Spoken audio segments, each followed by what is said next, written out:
Okay, today's interview is with Phyllis Gauvin and Ethel Martin, two longtime members of the Nipigon Order of the Royal Purple, Yes. which is in conjunction with the Elks Club. And they're both going to just talk about a little bit about some of the activities, maybe some of the people that were in the Royal Purple. Mellis, you could start. Well, from what I can say is the Royal Purple, we still are working, but we're working with the Elks. And it's basically the last of the original Royal Purple is Ethel, Judy McCool, and myself. When we closed the lodge, we moved into with our brother Elks. So now we are really Elks, not Royal Purple. So the history of the Royal Purple, though, is important. Like maybe you know a little bit about how long ago and how many members you had in the heyday of Royal Purple. I don't even know how many members. Well, I know when I joined 30 years before we closed it, I joined because of Jeannie Parker, who was Honored Royal Lady at the time, which is like president. Right. And back then, I can remember 25 ladies. Okay, I was going to say 25 to 30. Yes. Yeah. And Ethel had joined a long time before No, me. Not that long. You're not before. that long? No. Okay, I thought you had. Remember, you were supposed to give me a diamond for my lapel. Oh yeah, and then I got turned down because they said no, they weren't giving diamonds out anymore. Oh, you're kidding. That would have been for how many years, Ethel? 25, eh? 25, yeah. Yeah. Oh my goodness. So Yeah, they so- changed the rules on Yeah. you. They changed the rules, and a lot of, like this picture shows, Yeah. a lot of them have gone. Yeah. Oh, right. Yeah. Right. Yeah. Right. This was a picture. Right. So this picture has got Linda Salonen, Ann Potoff, Phyllis, Ethel, and Helmy Lilies. Helmy Lilies. Yeah, in it. Helmy's Right. the one sitting down. Yeah. Right. And the only Right. one left, the only two that are left right now are Ethel from that picture are Ethel and myself. Right. Right. Judy doesn't, she is a member, but she doesn't get out to meetings Right. anymore because of her COPD. Right. Yeah. Right. So mention the not hierarchy, but how the Royal Purple works, because you've got The Honored Royal Honored Lady. Royal Lady is local. Yes. Now what's above that? Above that is the Supreme Honored Royal Lady. And she could be anywhere from, at the time, anywhere from Nipigon, Geraldton, Fort Francis, depending on who wants to take the job. Lake of the Woods as well. Thunder Bay. So it's mostly northwestern Ontario then, where you would Yes, find the our Supreme. area was Yeah, northwestern Ontario. Okay. Yes. Is there anybody above her? Then you'd be going national above her. Okay. And there's been several ladies that were honored, Supreme Honored Royal Lady, and one of them was Maud Westgate. Maud Woodgate, but she was from Thunder Bay. But ours was Well, Jeannie Parker. And no, she wasn't. She wasn't Supreme. She went to the Lutheran church. We did her funeral. The ones I remember, though. Rojo. Oh, Isla Rojo. Isla Rojo was a Oh. Supreme Honored Royal Lady. Okay. At one time, she did her stint there, and I think she was the only one that was from our I think so. our group Yeah, I think so. Okay. that was a Supreme. There were several from Thunder Bay that did it. There was some from Kenora, which was Lake of the Woods. They did it. So would they come to visit you once a year, or? Yes, that was sometimes once a year, sometimes twice a year. And if there was anything that we were unsure of, we had to go to that next stage. Yeah, to, we've gone to the Kenora different times. Yes, there was the district meetings every year, And at the same time that we would have our district meeting, the Elks would have theirs, and it was usually in the same place. I remember there being a big one here then. There was a lot of people coming Yes, to those. before I joined, Yes. there was one that we had pictures of that there had to be close to 200 Right. that were marching on Sunday morning, because they usually had Sunday morning, they had a service at a different church each time that they did it. So you joined mainly through Jeannie Parker. Did you join because of somebody, Ethel?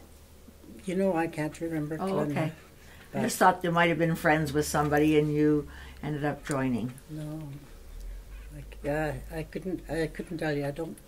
Usually, remember. usually somebody, even with the Elks, somebody brings that Person to the- recommends that person to Right. the, and Jeannie was the one that asked me to join.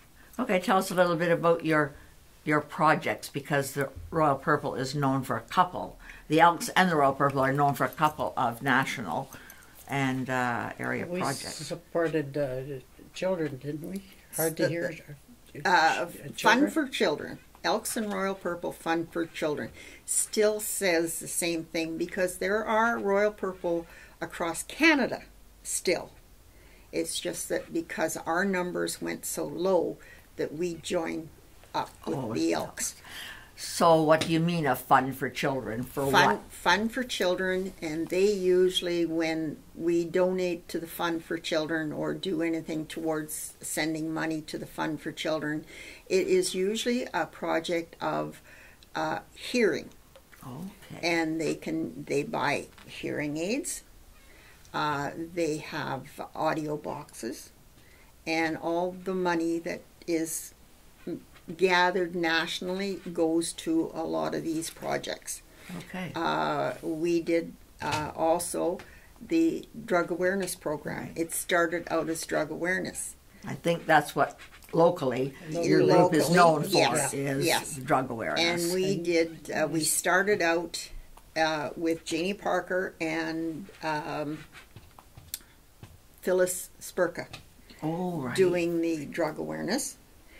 And it was just Nipigon, George O'Neill Public School, and St. Ed's. And then we were asked to join the Red Rock. So it was Red Rock's St. Hilary's.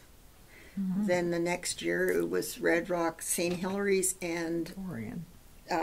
Red Rock Public joined Oh. in after that. And then it was Dorian. Okay. So we had the 5 schools, and went into the 5 schools. They did posters and essays. They were judged. When the essays and the posters were judged and picked out, we had presentations locally, first, second, and third for each division. It was drug awareness at first, and the posters, essays. Then it was drug awareness,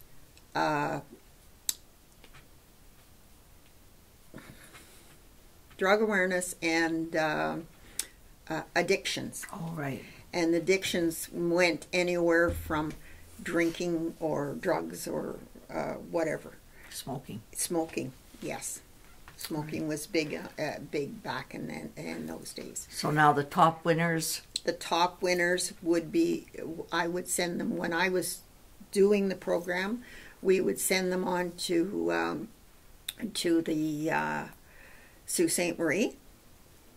Sault Ste. Marie would then join ours, and we would send them on to provincial. Okay. Then from provincial, if you won in that category, then they went on to national. And I'm pleased to say that we've had a lot of winners Right. who have been provincial and national Right. competition winners. Right. I remember Yeah, those presentations. over the years, there was Yeah. a lot. Yeah, that's very Yeah. good. Yeah. Yeah, and the program went for Well, you were in 2 it for years. how many years? doing the program. I did the program for 20 years. That program for 20 years, and when we had joined the Elks, then we had done the program for maybe about 3 years, and there was just not the participation like there used to be. It was going down. When we lost the plywood mill and Domtar, the numbers in the schools went down, so the numbers in the participation went down because the kids, a lot of the kids had moved away. Right. Too bad. And that's when a big drop in the program. So in other areas, is that program still going? No. Oh, it's not anymore. No, even national. Because I'm just thinking when you're talking about that, the vaping would be a big one now. Yes. And then cannabis would be in there too. It would be a wide open. Well, even back then now. when we were talking, they were talking about back then when we were doing the program, what's going to happen when marijuana gets legalized. Yeah. It was in my program. Yeah. So yeah, it would be. and I mean I used to have the police come in and talk to the kids and show them what, the different things of, and maybe every 5 years I would have them come in and do it because you were getting a different group of kids all the time. Right.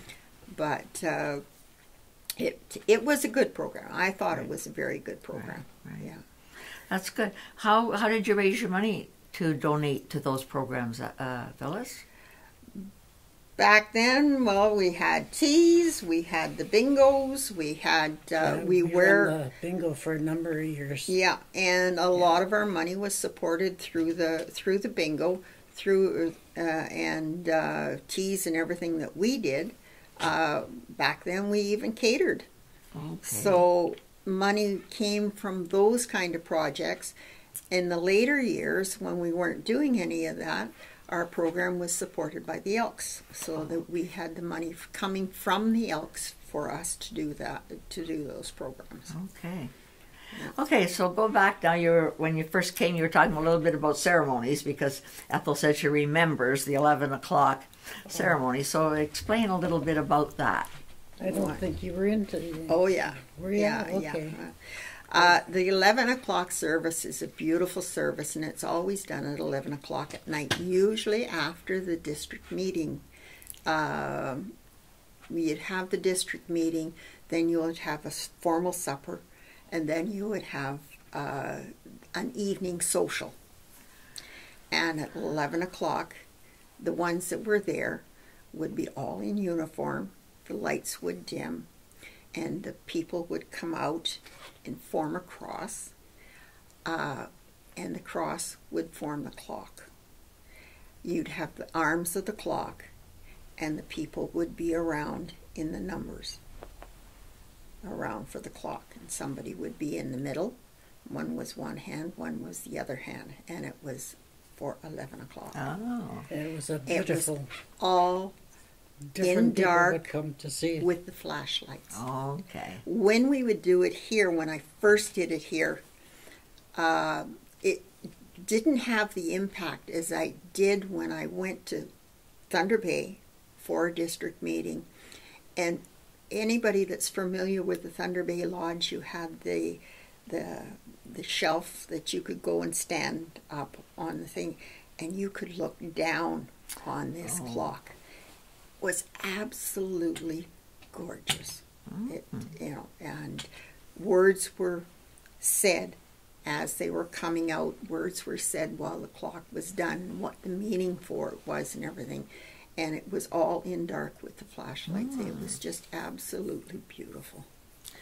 Now, my one memory, because you know how long I've been reporting, was I could never get into an Elks or a Royal Purple meeting to take pictures. It was not allowed. Why? I can remember knocking on the door of the Elks Hall, waiting for somebody to come and say, "Can I come in yet?" "No, come back in a half an hour." And they'd shut the door. Okay, that I don't know. That I can't tell you because maybe that was before my time. Right. But I knew we did a lot of internal pictures, and the pictures were put in the paper and everything. So that I don't understand. The only pictures I ever had were the whole group, but I never got a picture of an activity of the Royal Purple. back then you couldn't. No. No, it was interesting. very ceremonial and inclusive. Right. Yeah. So. Yeah. Interesting. When I think back now, it just twigged with me about that. I remember knocking on that old Elks Hall door. Mm-hmm. And we did a lot of catering. Remember P.S. Spoljaric? Yeah. Her and I did quite a few catering. Ah. Yeah.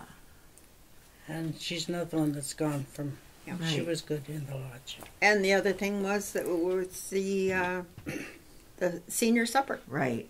We Right. did the senior supper. One year it would be at the Elks Hall, and the next year it would be at the Legion. I think I remember one year at the new one. Mm-hmm. I remember that. It was because it was such a different hall Mm-hmm. compared to the old one. Yeah. But I mean, when I look at pictures now, I can tell it's at the Elks Hall because you had that wood there, and then you had that little room on the other side Yes. that you could look through. Yeah. So I look at that. Oh yeah, that was at the Elks Hall. Yeah. You could tell Yeah. that for sure. Yeah. For sure. See, my time I joined was in the new hall. Was it? Yeah, I wasn't. I had been at affairs at the old hall, but I was not a member. Okay. Yeah. Yeah. The Elks were big supporters of the youth groups too. Yes, Yes. they were. In town. Yeah. I mean, Yes. the Girl Guides met for years at the Elks, Mm-hmm. at the Elks Hall, and so did the Scouts there. And then there was always support from the Royal Purple when things were going Yes. on there. Yeah. Yeah. Yeah. Yeah. We still have our projects that we started as Royal Purple. We still, every 2 years, we collect towels, face cloths, combs, brushes, toiletries, and we take them to the Marjorie House in Marathon. I usually do up 10 bags, and then in the summer, when I'm going down that way, I drop them off at the Marjorie House. We still do that. Marjorie House is? Is for battered and abused women. Okay. And the reason that we picked marathons was because that there are three houses in different houses in Thunder Bay, Right. and there are a lot of social groups and everything. And we figured that marathon was a better pick for ours for the one reason that Thunder Bay had more Right. supplies, Resources. Right. Right. Oh, Yeah. that's nice. Yeah, we still do that. So, Okay. and to this day, when we have like our what you called club president, which was national, he visited before early December, and we had a supper with the Rotary and the Legion, because that's our fellow participants of our senior supper. 2 minutes. Senior supper and other things. So that's how we get together and different Right. things like that. Yeah, that's good. It's interesting to hear how the clubs have evolved and the changes. But you're right, because it's the older people now. You don't have the younger people there. I'm going to wind up this section just now because we're down to a minute here. To continue with our interview then, I was just asking Phyllis about the difference between the Royal Purple and the Elks and how it's changed. So, Elks was strictly men, and the Royal Purple was the ladies. Now there's the Elks and the Royal Purple groups that are together, but we are called Elks. okay. There is also across country, and I can't even tell you exactly how many, but there are also junior Elks, which are 16. I think 16, yeah. Yeah, they can join at 16, but we don't have any here. And that would be male and female? Male and female. Female. Yes. It's interesting how things have evolved, partly because of the demographics of the populations, right? Mm-hmm. That and as make your comment, Ethel, about volunteers, because I think they just don't want to, unless they're paid, then they'll come out. yeah, But I mean, Which is that a was shame. going on. That's going on with all kinds of groups. It's not Yeah. just Yeah, I us. know, but the Elks is a big support group for hockey, Yes. and they have Yeah. a lot of kids Yeah. Right, Yeah. right. So I know I always think it's a bit disappointing when I think of how many hundreds of kids go through the hockey program, but how many of their parents are Pay. Elks members. They pay. Yeah, And a or lot of them volunteer. pay. Right. And a lot of the Elks will pay for kids that don't have the resources themselves to raise money. Right. Yeah. One of the things that happened is when the Normandy burnt down and the house that was behind it had children in it, the Royal Elks and Royal Purple Fund for Children, those kids lost everything. And all I had to do was phone Regina and just say, I have 3 children under and they are ages that, and they have been burnt out. Each one of those children received a check for $1,000, and that was from that fund. Mm-hmm. So Yeah, that's a big help. yes, A big it help is. for It sure. is. Immediately. Yeah. Right, immediately. And I do know, of course, and that came up when we interviewed the Elks. The Elks' main thing they're known for, as Is Ethel the said, hockey. is for the hockey. For the hockey. Yeah. But you people, I can remember, you catered Yes. to the banquets that were there for awards, right? Yes. Right. You always did the catering for that. So Yeah, we did the hockey banquets, and then we also, when we would have our year-end banquet, we would have invite the children who won in the poster contest, Okay. and their parents would come for supper with us that day as well, Right. and then and it was usually a certificate and some monetary prize that they Right. got. right, right. No, when you look back, it triggers memories of all the things that you did do, and your group was always active in the parades, I'm sure. Yes. Yeah. Yeah. Fishing festival parade always had a component of Royal Purple people. When it got to be that they were just not well enough to do any walking, some of them even rode in the cars. Right. Yeah. Right. But that's the participation part of it anyway. And I do know that your uniform is distinctive. I don't know if you call it uniform or your regalia Regalia. is distinctive. And Yeah. so even children would recognize Yes. that regalia that you wore. Oh, yes. I can remember one time that I was at a district meeting in Thunder Bay, and I had my regalia on, and I walked into a Max because I wanted to get something to drink on the way home. And one little person came up to me and they said, "Oh, you're a purple lady." And I said, "Yes, I am. I belong to the Royal Purple." And she says, "I know the Royal Purple because I do a poster for them." So it was nice to see. And this was, I would say, a person that was maybe about 8 years old. So I thought, yeah, okay. And your regalia would likely be even more noticeable than Elks, because the Elks were blazers and they blended in. But we had the white pants. Yes, your regalia and the stood purple out. and the purple, and the part that Ethel never liked was our little hats. But I mean, I am a hat person, so I always liked my hat. And I would just wear it when You had to. Yeah. But you can often look at hats. I often think of that. And on many organizations, I even looked at Legion recently. God darn, every one of them wears their hat different. Yeah. Well, they're not supposed to. Oh, I know they aren't, Yeah. but it doesn't maybe fit the head right or something. right. Yeah, But and so Jean Parker was very strict. You had to wear your hat. Yes. Yeah. right. Yeah. So can you remember off the top of your head any other? I just remember Lydia Braslin's Yes. and Alice Gellinger were very active. Yeah, well, they were before my time. Yeah, oh, they were. Yeah, Okay, yeah, well, I remember those two being active in the Royal Purple, and I have pictures of Judy McCool, but I'll be looking through negatives, and I'll say, oh God, that's Ethel, or that's Phyllis, because I can tell by the regalia right away, even in a negative.